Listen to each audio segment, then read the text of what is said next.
Gold trusted gold buyers మీరు తాకట్టు పెట్టిన బంగారాన్ని విడిపించి ఈ రోజు ఉన్న మార్కెట్ ధరకు కొనబడును.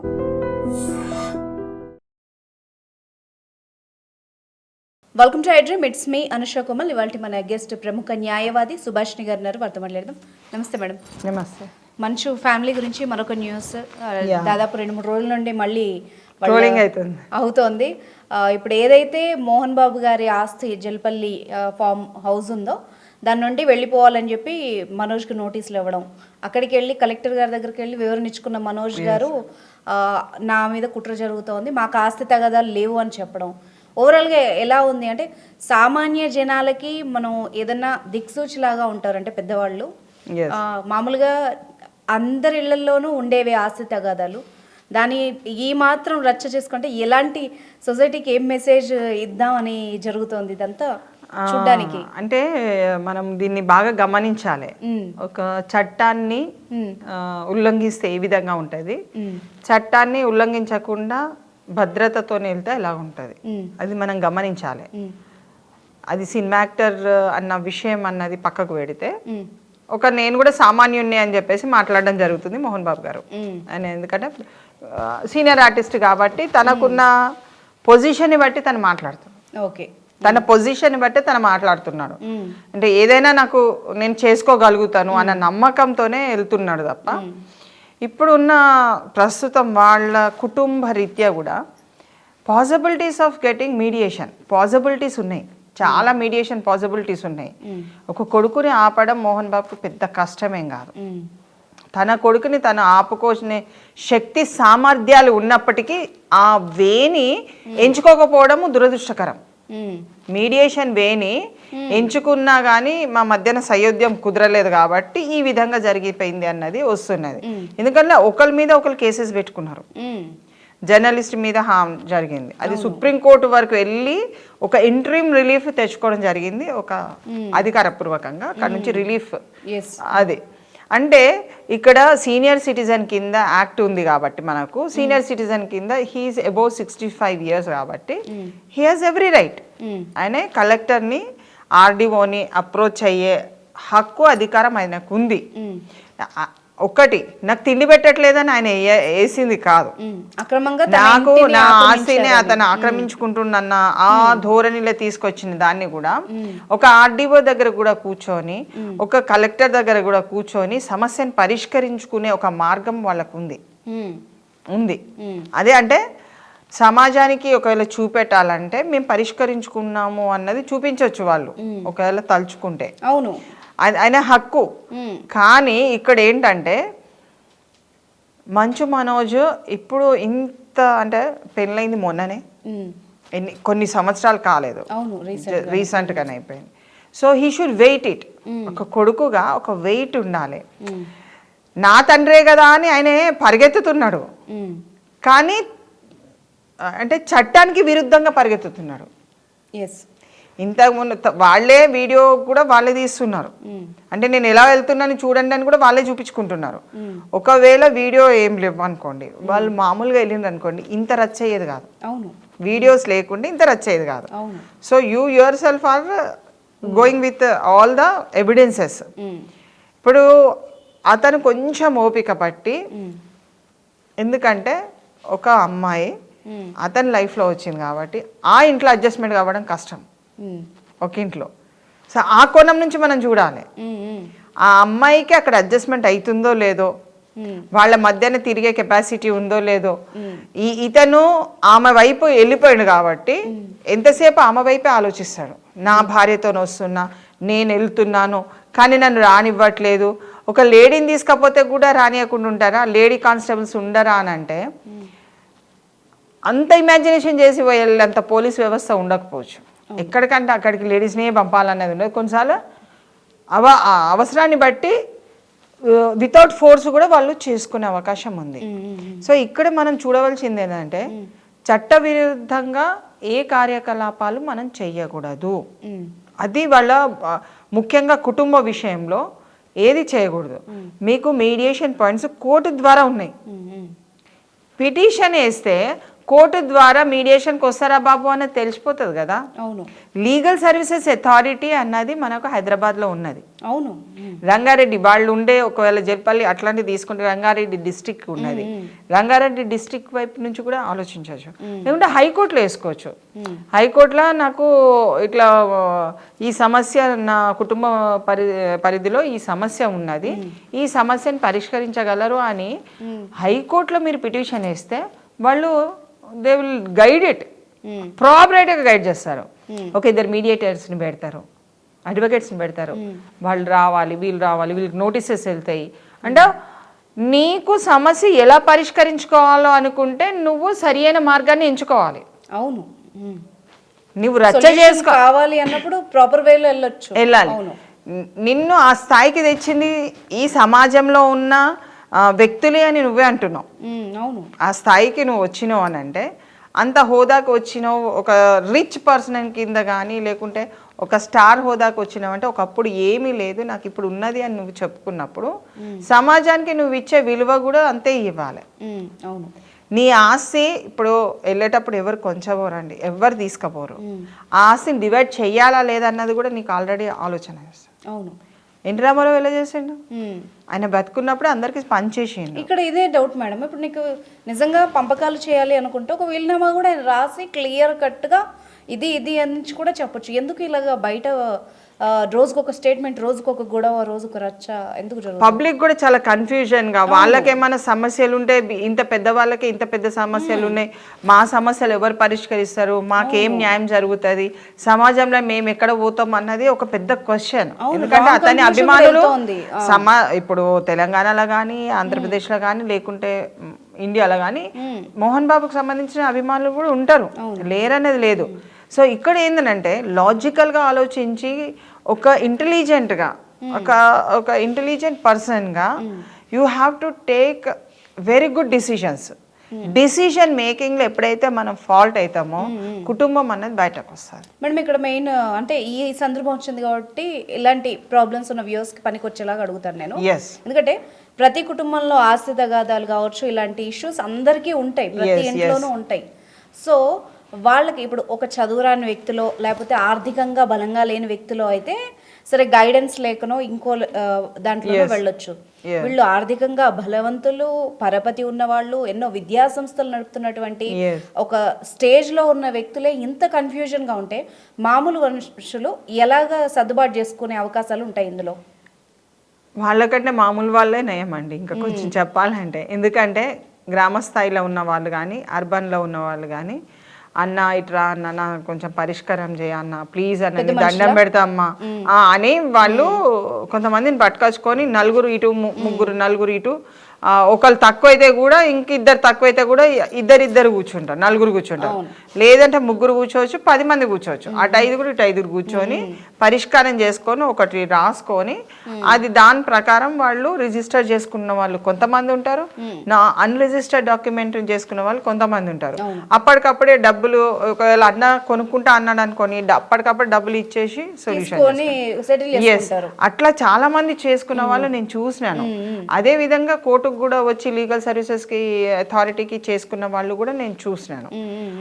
అలా కాకుండా కూడా కోర్టులో డైరెక్ట్ పిటిషన్ వేసుకొని పార్టీషన్ సూట్ వేసుకున్న వాళ్ళని కూడా చూస్తున్నాను. ఇప్పుడు నీకు మంచు మనోజ్కి ఆస్తి కావాలి, తను సంపాదించింది నేను ఎప్పుడు తీసుకోలేదు అని ఆయన ఏదో స్టేట్మెంట్ ఇస్తున్నారు. మనం ఏంటంటే వాళ్ళకి చెప్పేంత, ఎందుకంటే వాళ్ళకి అడ్వకేట్స్ ఉంటారు కాబట్టి అలాంటి ఇష్యూ వస్తే పబ్లిక్ ఎలా చేసుకోవచ్చు అన్నది మనం ఇవ్వచ్చు వ్యూవర్స్ కి, అట్లీస్ట్ పనికి వస్తుంది కదా. yes డెఫినెట్ గా పనికి వస్తుంది. ఎందుకంటే ఆ ఇష్యూ ఎంతవరకు పనికి వస్తుందో నాకు తెలియదు కానీ మనం చెప్పేసి అలా చాలా మందికి ఉపయోగపడుతుంది. డెఫినెట్ గా దారులు అనేకంగా ఉన్నాయి, అన్ని అటెంప్ట్ చేయాలి, అన్ని అటెంప్ట్ చేసి ఎక్కడో ఒక దగ్గర నీ సమస్య పరిష్కారం దొరకదు అన్నది ఏం లేదు. చంపడం కంటే చావడం కంటే పరిష్కారం చేసుకోవడం ఉత్తమం కదా. అవును. ఎందుకంటే అన్నదమ్ముల మధ్యన ఎక్కడ ఉండదండి శత్రుత్వం, ఇంట్లోనే ఉంటాయి. ఇంటి దొంగని ఈశ్వరుడైనా పట్టలేడు అనే ఒక మాట అంటారు. ఇంటి నుంచే స్టార్ట్ అవుతుంది శత్రుత్వం అన్నది.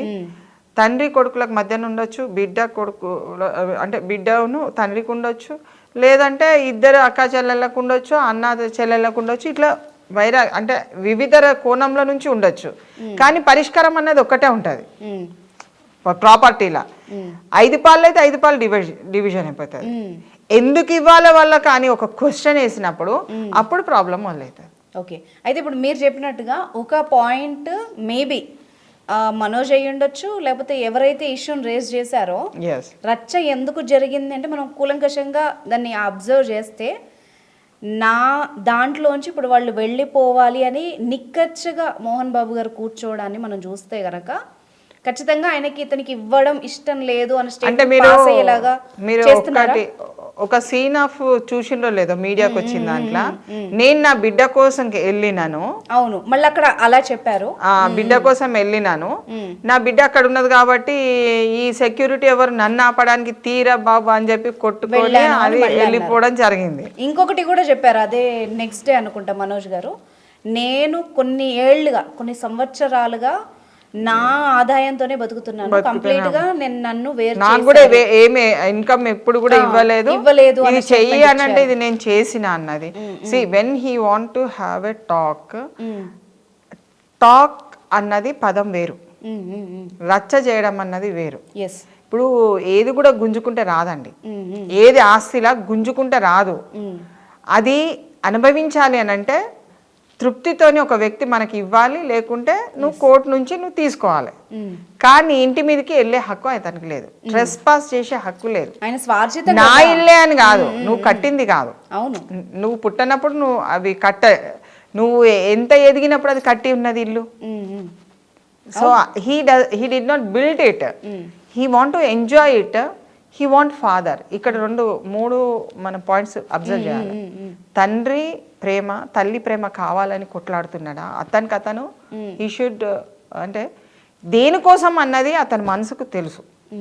కానీ మనసులో ఒక కోరిక పెట్టుకొని ప్రవర్తన అనేది వేరే విధంగా వస్తుంది. ఓకే, అంటే అంటే అక్కడికి వెళ్ళి ఇంకో విధంగా యాక్షన్ ఉంటుంది. ఇప్పుడు నీకు సినిమాలో ఒకే యాక్షన్ చేయమంటే ఒకటే చేయాలి, డైరెక్టర్ చెప్పింది. ఇప్పుడు ఇక్కడ డైరెక్షన్స్ ఏం లేవు కాబట్టి తనంతటికి తానే వెళ్తున్నాడు కాబట్టి తన లోపల ఉన్న ఏ కోరికని నెరవేర్చుకోవాలంటే తల్లిదండ్రుల ఆప్యాయత, ప్రేమ కావాలని వెళ్తున్నావా, ఆస్తి కావాలని వెళ్తున్నావా, అన్నదమ్ములు అంటే అక్క కావాలి, నాకు అన్న కావాలి, మేమందరం ఒక సఖ్యతతోని ఉండాలి కుటుంబము, నేను కూడా మీ వాడినే అన్నది ఒక ఓవరాల్గా ఇవ్వాలని వెళ్తున్నావా. నీ క్లారిటీ లేదు, నువ్వు చెప్పే అంశాలు వేరే ఉన్నాయి, నువ్వు ఇచ్చే ఎవిడెన్స్ వేరే ఉంది, నీ మాట తీరు వ్యక్తపరిచే విధానం వేరే ఉంది, చూపించే విధానం వేరే ఉంది, అన్ని డిఫరెంట్ టైప్ ఆఫ్ యాక్షన్స్ అయిపోయేసరికి ఇప్పుడు వీళ్ళ కేసులో మేడం ఇప్పుడు ఓవరాల్గా మనం అంతా చూస్తున్నాం సీన్ అంతా. నిజంగా ఇప్పుడు ఆ తండ్రికి గనక ఇవ్వకూడదు అని ఉందనుకోండి, ఖచ్చితంగా అతను ఇవ్వాల్సిన అవసరం లేదా లాలో అసలు అట్లా కాదు. ఇప్పుడు ఇక్కడ ఎట్లుంటది అంటే అందరు ఉమ్మడిగా సంపాదనని అందులో పెట్టుబడిగా పెట్టినట్టయితే హీ కెన్ క్లెయిమ్ ఇట్. లేదనుకోండి, ఇప్పుడు భార్యాభర్తలు ఉన్నారు, సపోజ్ భార్యాభర్తలు ఇద్దరు సంపాదించారు, ఒక ఇల్లు కట్టుకున్నారు, వైఫ్ క్యాన్ క్లెయిమ్ ఇట్. ఈ ఇంట్లో నేను ఇంత అమౌంట్ పెట్టినాను, నా జీతం ఇంత ఇంటికి ఉపయోగించినాను. భర్త అంటాడు, భార్య మొత్తం ఆస్తి తీసుకుంటా అంటే అమ్మ నేను కూడా పెట్టినాను, 20 లక్షలు పెట్టినాను, ఒక లోన్ తీసుకున్నాను, బ్యాంకులో లోను, ప్రతి నెల నేను 50,000 కడుతున్నాను, నాకు జీతమే లేదు అని భర్త క్లెయిమ్ చేస్తాడు. అంటే ఉమ్మడి ఆస్తిగా పరిగణిస్తారు. ఇప్పుడు వీళ్ళు తండ్రులు తెచ్చిన ఆస్తులు కావు కదా అవి, మోహన్ బాబు గారు సంపాదించిందే. అది ఆ మోహన్ బాబు గారు సంపాదించిండని మనం అనుకుంటున్నాము. How he's claiming the thing అన్నది అతనికి తెలుసు కదా. Okay okay. సో ఒక ఆస్తిని మీరు క్లెయిమ్ చేసేటప్పుడు మీరు ఉమ్మడిగా అందులో ఆ ఇంట్లో ఉన్నప్పుడు పని చేసినప్పుడు ఆ డబ్బులు దీంట్లో ఉపయోగపడాయా, ఇప్పుడు చీపురు పుల్లకు ఉపయోగించినరా లేకుంటే దేనికి ఉపయోగించినరా మనకు ఏం తెలియదు. అక్కడ ఇప్పుడు వీళ్ళందరూ సఖ్యతతో ఉన్నారు కాబట్టి అన్ని కట్టుకుంటా పోయినరు. కానీ నా కొడుకుకి ఇది ఇస్తాను అనుకొని ఆయన ఎప్పుడో ఒకసారి అనుకొని ఉంటాడు కదా. నేనైతే అనుకోను, అంటే యాజ్ అన్ అడ్వకేట్గా అయినా యాజ్ అ సిటిజన్గా ఒక సామాజికవేత్తగా కూడా మోహన్ బాబు అయితే డెఫినెట్గా కట్టేటప్పుడు ఈ కొడుకుకి ఇస్తాను, ఈ బిడ్డకి ఇది ఇస్తాను, నా బిడ్డ అంటే నాకు చాలా ఇష్టం అన్ని కొన్ని చెప్తూ కొన్ని ఇంటర్వ్యూస్లలో మనం చాలా చూసినాం. ఇప్పుడు నా డౌట్ ఏంటి తెలుసా, ఇప్పుడు ప్రధానంగా అందరికి వచ్చేది ఒక్క పాయింట్ దగ్గరే, అందరికీ తలా ఒక బుక్క పెడితే ఎక్కడ గొడవలు రావండి. ఒకళ్ళకి ఇచ్చి ఒకళ్ళకి ఇవ్వకుండా ఒకళ్ళకి తక్కువ చేసి ఒకళ్ళకి ఎక్కువ చేసినప్పుడే ఈ ప్రమాదాలన్నీ వస్తాయి. సో లాభపరంగా ఇలా నచ్చిన వాళ్ళకి ఎక్కువ భాగం లేకపోతే నచ్చిన వాళ్ళకే పూర్తి ఆస్తి ఇచ్చి ఎవరైతే కంటగింపుగా ఉంటారో వాళ్ళ పిల్లలకి అన్యాయం చేసే అవకాశం ఉంటుందా? అలా ఉండదు. అందుకే నన్ను ఉమ్మడి ఆస్తి అయితే పిటిషన్ వ్యక్తియే చేసుకోవాలి. ఓకే. ఏ వ్యక్తికి అయితే నాకు అన్యాయం జరిగింది అనుకుంటాడో ఆ వ్యక్తి పిటిషన్ వేసుకోవచ్చు, సివిల్ సూట్ కింద దాఖలు చేసుకోవచ్చు. అంటే ఇప్పుడు కూడా చేసుకోవచ్చు. అంటే సయోధ్యాన్ని నువ్వు అనుకున్నప్పుడు నాకు ప్రేమ కావాలి అనుకున్నప్పుడు ఆస్తి మీద వేసుకుంటే ఏదో ఒకటే దొరుకుతుంది. అవును, ఎగ్జాక్ట్లీ. ఆస్తి మీద ఇప్పటి వరకు కూడా ఎన్ని కుటుంబాలు కోర్టుకొచ్చి ఆస్తి మీద తగాదాలు చేసుకుంటుండ్రో వాళ్ళకి ప్రేమ అనేది లోపిస్తుంది, ప్రేమ దొరకదు. ఎందుకంటే అది కోప ఉద్రేకంతో ఫార్మేషన్ అవుతుంది కాబట్టి నన్ను కాదని వీడు వేసిండు వీడు అనే మాట్లాడతారు తప్ప వారు వీరు అన్నది అక్కడ రాదు. ఎందుకంటే థర్డ్ సెంటెన్స్ యూజ్ చేస్తారు ఎక్కువ మంది కూడా. సో అక్కడ మనకు ఫెయిల్ అయిపోతాం. సో ఉమ్మడి ఆస్తి మనకు ఉన్నది అని అనుకుంటే మాత్రమే అతను కేసు వేసుకునే అవకాశాలు ఉంటాయి. ఎవరైనా సరే, ఈ కేసు అనే కాదు, ఎవరైనా సరే ప్రేమ కావాలి అనుకున్నప్పుడు కొంత సమయంతో వెయిట్ చేయాలి, పేషెన్సీతోని వెయిట్ చేసి తనంతటికి తానే నీకు ఇది తీసుకోరా బాబు, నీ భార్య పిల్లలు ఉన్నారు కదా మీరు ఇది చేసుకోండి బ్రతకండి అని ఉమ్మడిగా ఆలోచించి మంచి చేయడానికి చాలా టైం పడుతుంది. వివాహం మొన్ననే ఉంది కాబట్టి they will not give 10 years వరకు అతనికి ఆపర్చునిటీ ఉండదు. అట్లీస్ట్ మినిమం 5 years వరకు అతనికి ఆపర్చునిటీ ఉండదు. అతను ఎప్పుడైనా లవ్ మ్యారేజెస్లలో ఈయననే కాదు మన భారతదేశంలో ఇంచుమించు లవ్ మ్యారేజెస్ చేసుకున్న వ్యక్తులు ఇంటికి సంబంధం కావాలి తల్లిదండ్రుల నుంచి అంటే almost it takes 5 to 10 years. 10 years వరకు వెయిట్ చేసినాం అనుకో ఇంకా నీ అంత శబాష్ ఎవరు ఉండరు. అట్లీస్ట్ 5 years వరకు అన్నా నువ్వు వెయిట్ చేయాలి, otherwise you will not get the importance. అందుకే కదా లవ్ మ్యారేజ్కి అరేంజ్ మ్యారేజ్కి ఉన్న డిఫరెన్స్ అది.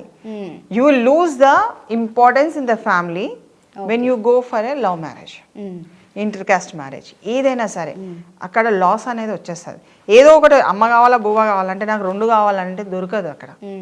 ఎందుకంటే నన్ను నువ్వు అవాయిడ్ చేసి నువ్వు ఎక్కడికి పెళ్లి చేసుకున్నావు కాబట్టి నీ భవిష్యత్తు నీ బతుకు, నా భవిష్యత్తు నేను బతుకుతా పోయి. నాకు ప్రేమ వస్తే నువ్వు ఇప్పుడు నీ బిడ్డను వాళ్ళ ఇంట్లో పెట్టుకున్నాడంటే డెఫినెట్గా నీ మీద ప్రేమ ఉన్నట్టే కదా. సో ఓపిక అనేది ఉండాలి. లవ్ మ్యారేజ్ చేసుకున్న వాళ్ళ వ్యక్తులు ఎవరైనా సరే ఈ సమాజంలో ఓపికతోని ముందుకెళ్ళి ప్రాపర్టీ కావాలంటే కూడా ఓపిక ఉండాలి. అంతేగాని గుంజుకుంటాను అని అంటే మాత్రం దొరకదు. ఇప్పుడు అయితే దొరకదు, కొంచెం లేటర్గా దొరుకుతుంది. అన్ని ఆవేశంతో ఎప్పుడు పనులు చెయ్యొద్దు. చట్టపరంగా వెళ్ళాలి అని అంటే చట్టపరంగానే వెళ్ళండి. ఆ చట్టాన్ని ఉల్లంఘించి వెళితే రేపు భవిష్యత్తులో సమాజానికి మీరేం చెప్తున్నారు, నేను రౌడీగా వెళ్తే ఏం కాదు ఎట్లన్నా వెళ్ళొచ్చు అని తప్పు. అదే అస్సలే తప్పు, అది మంచి పద్ధతి కూడా కాదు. యాజ్ అ సిటిజన్గా మనము చట్ట విరుద్ధంగా ఎప్పుడు ఎంకరేజ్మెంట్ చేయొద్దు. చట్ట ప్రకారం మనం బ్రతకాలని చెప్పాలి కానీ దాని చట్టాన్ని గౌరవించాలని చెప్తే అది సునాయాసంగా పరిష్కార మార్గం అవుతుంది. వాళ్ళ ఎండింగ్ కూడా స్మూత్ గా ఉంటుంది, ఇలా రచ్చ కాకుండా. అస్సలే కాదు, ఇట్ ఈస్ ఎ మస్ట్. చట్టపరంగా మనం బతకకుండా మళ్ళీ మన రాజ్యాంగం ఎందుకండి? నీకు western countries they are living, వాళ్ళకి ప్రాపర్టీ రావాలంటే కూడా వాళ్ళు కోర్టుకు వెళ్తారు, నాకు ఇంత ప్రాపర్టీ కోర్టుల మీద ఉంటుంది. మనకన్నా లక్షలలో ఉండి ఈడ ఏదో అంత అంటే సామాన్య జనం చాలా అల్లకల్లోలం అయిపోతారు, చంపేసుకుంటారు. కాబట్టి దాన్ని అంత అవసరం లేదు. You go with the legal system తో వెళ్ళండి, you will get the property. ఒక్క నోటీస్ ఇవ్వండి, you will get the property. వీళ్ళు నోటీస్ ఇచ్చినట్టు ఎక్కడ చెప్పుకోవట్లేదు, తన్నుకున్నని ఇవే చేసుకొని మళ్ళీ కేసులు పెట్టుకొని ఇంటిని రచ్చ చేసి బయట చేసారు కానీ it will not give any result. Thank you very much for your information ma'am. Thank you.